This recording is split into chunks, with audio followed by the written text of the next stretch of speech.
How you all doing out there? Thank you. Thank you. Thank you. I'm honored and I'm blown away, even though this is my 25th year plus doing this. I've been doing this for a quarter of a century now, which is quite amazing for me in the process. Thank you. And I've had the privilege now of working with more than 3 million people live in events from more than 80 countries around the world. So at this stage, I got to tell you something. I could be an idiot and I would know that there are certain patterns that cause people to be fulfilled, to be happy, to fit, to be strong, to feel alive, to be vibrant, to have passion in their life, to do well financially, but even more importantly, emotionally, psychologically, spiritually, in their health and their relationships. And there are also patterns that make people frustrated, overwhelmed, depressed, sad, lonely, cause them to be struggling financially, struggling with their body, struggling intimately. And those patterns, they're not because there's something wrong with somebody, it's because of a pattern that we're doing. And I've spent a quarter of a century of my life basically studying the most successful people in the world and the most challenged, and figuring out what's the fastest way to create a change in basically developing the one thing that all people have in common who succeed. They're leaders. This is a leadership program. Because I don't care what style you are. I don't care if you're a mom. If you're a great mom, you lead your child. You're not led by your child. Or a great dad. If you're a great business person, you're a great salesperson, you're a great negotiator, you're a great anything. You're a great human being. This has been my entire life's obsession.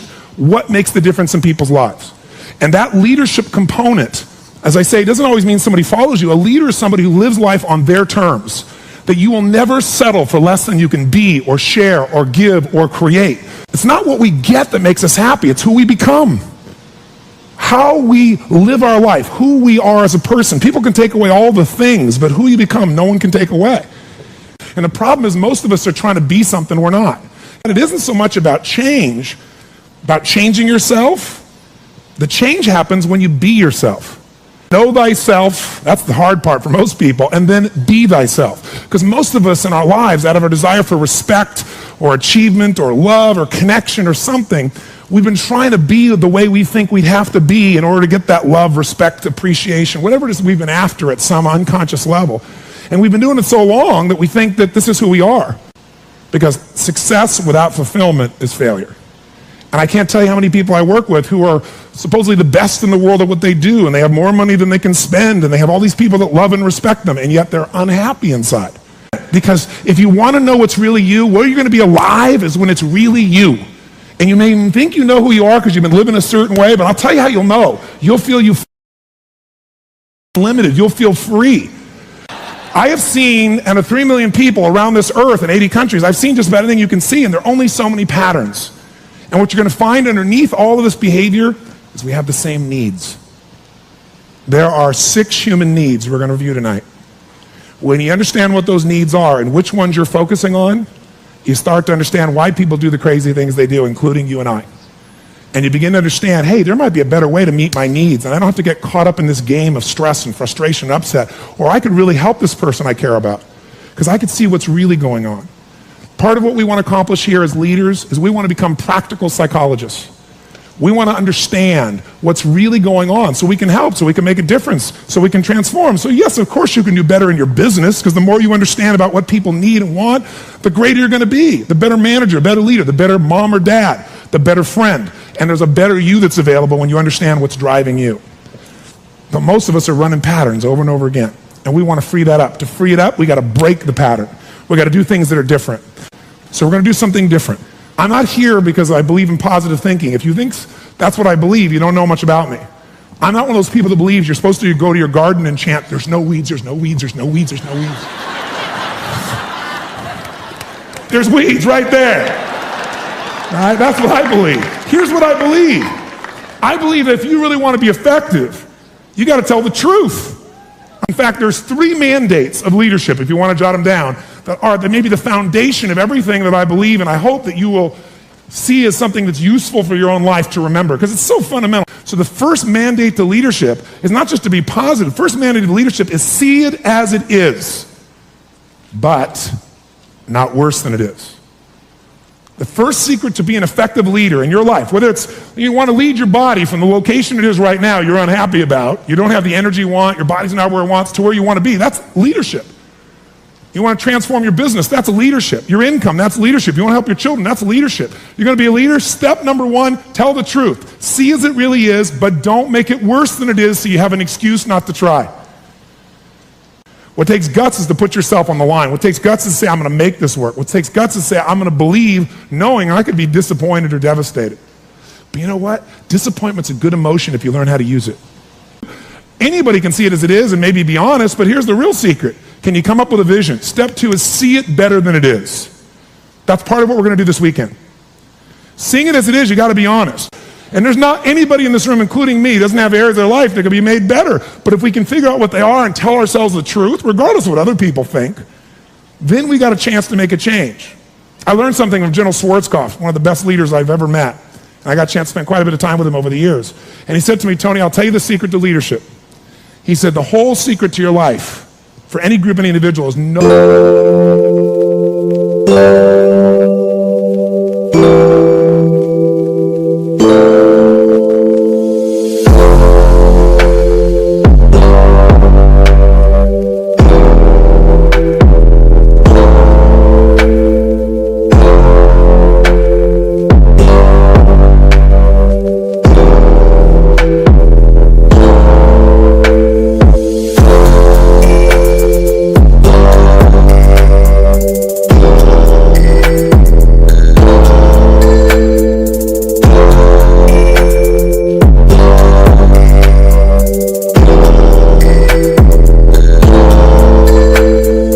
individual.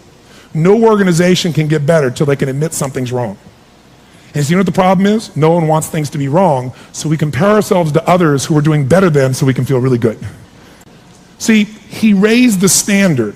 He went to step two. Step two is you got to see it better than it is and set that as your standard. A standard is something you don't go for. It's not a goal. It's something you live, breathe, and find a way to get to no matter what. If there isn't a way, a leader makes the way. Is there a difference between should and must for you? Yes or no? Yes. You better believe there is. So when that standard is a must for you, you're going to find the way. Finally, the third key here is once you see it better than it is, make it that way. You got to take massive action. You got to be resourceful. You got to find the way to make it you want it. So this weekend, first thing we're going to do after a while is you're going to get real clear about how is it.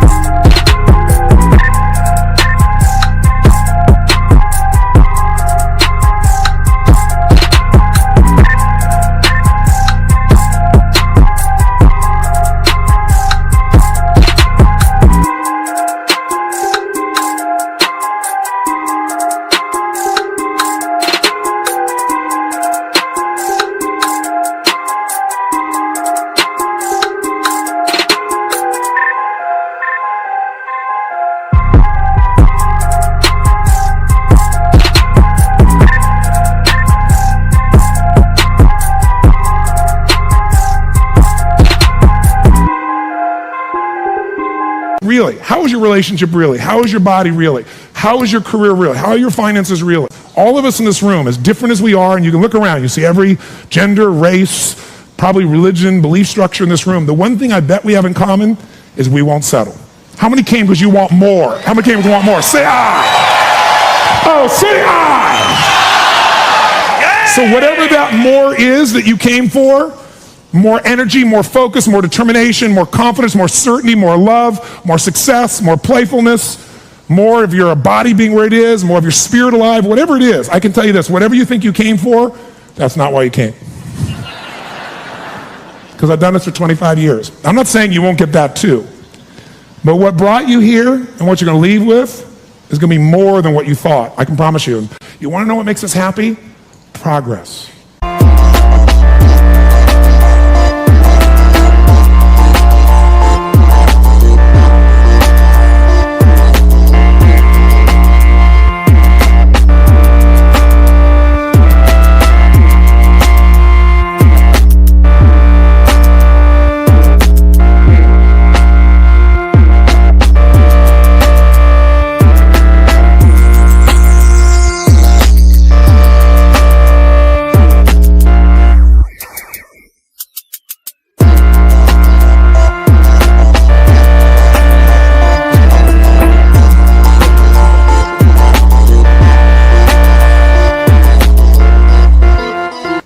That's it.